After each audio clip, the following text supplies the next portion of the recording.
Everybody like I'm a really guess but I need it. Never read it, never see it. Everybody gets it in my bed. I'm never gonna see you wanna do it on a dummy. Another second, really got me on the front of the got me in the heat full of people who read it every second. Feature lovers and evil. I don't imagine now. All you say a week, I think about it every day. Shot to make it into my head fell off. I'm not a bleeder or a feeder, and I think it's good. I'm really looking drunk and dying in the journey of the world. Sick of it, the other skip the full of it. That over for sure. I knew it was stealing all this mental shit. These pieces of depression fit together like I'm puzzled together when it ceases all circles.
I love that. I love that. It was me just... Wait, let me practice.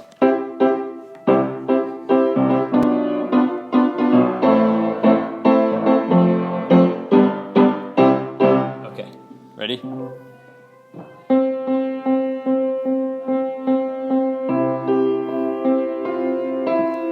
Hey, buddy. I've got myself a little story to tell you.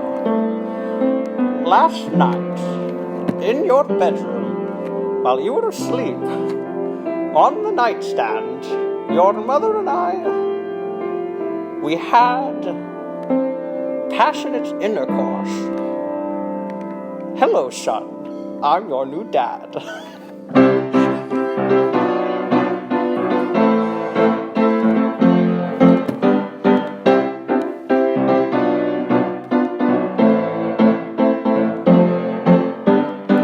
I know that it's going to be hard. It was hard for me when I got a new father. I might be the same age as you, but love is still love.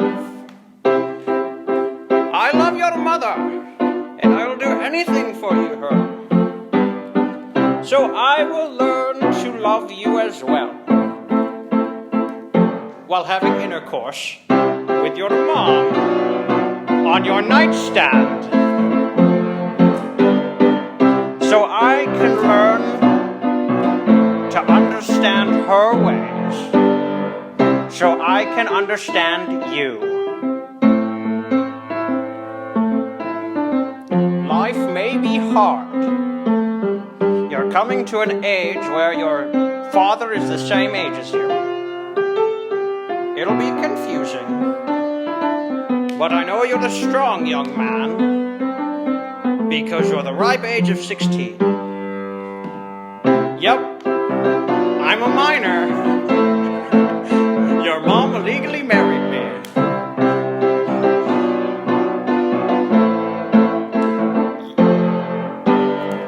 You may see me at your high school. That's because I'm also getting my education. Your education is a very smart thing that you should pursue. Don't worry, I'll help you fundraise for college. And I know all about taxes. And if you ever have to come to me about some girl, just let me know. I want to be there for you, so I can continue having passionate intercourse on your nightstand with your mother. Thank you. I love you. Good night.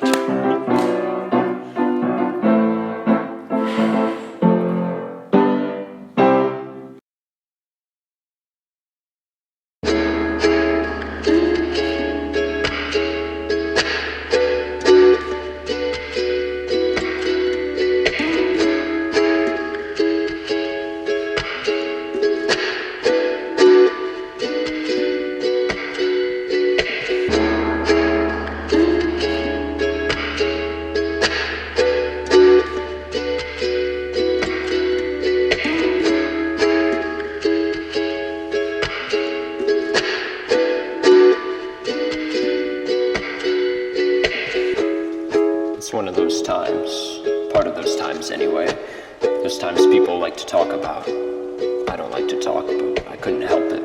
Someone with so much dead space that filled the space between us as we walked from the school to the supermarket on a date.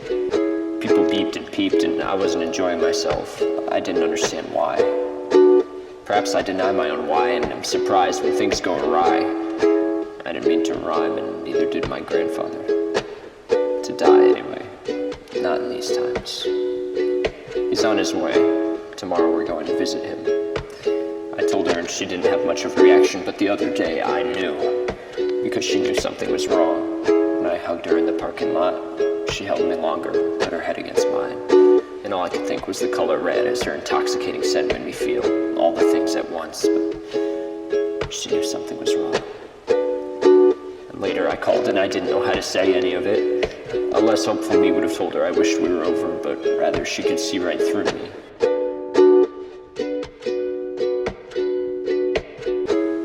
And we both knew we could have a connection if if I only told her and she told me, how things have felt different and wrong for a while now. But neither of us have felt true happiness since the night of our makeshift dance. And she was withstanding just fine, and then said she wasn't crying, so I knew she was. And I was too, though. She broke down when she talked about having a hard time talking to me, and how neither of us understand why it has to be so difficult when it could be so beautiful. Much like my grandfather, just leaving on his own terms at the expense of our delay, which I told her, and she cried with me. And we never see each other when we need to, but I was lucky to have her in that moment, even a county away. She said she had already cried when she read my story, when she realized it wasn't fiction. But now her heart was breaking even more, and she felt it, and she told me she wanted desperately for me to see that man again. And I know there's something there. There's a reason we're here. There's something connecting us intensely that brought us crushed in our respective beds as we wished for each other. And my grandfather, crushed in his, wishes for his wife to bring him some water and listen to the radio, with echoes across the chasm's front room he resides in. And that haunting, billowing jazz from WDCB, which we listened to. First me and him, and then she and I as we made dream catchers out of copper wire.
Tomorrow, perhaps 1 to 2 to 3 inches of snow for the Pittsburgh area. Now we'll see a sharp gradient from north to south, so you can just north of Pittsburgh and you can see some around.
1, 2, 3, 4.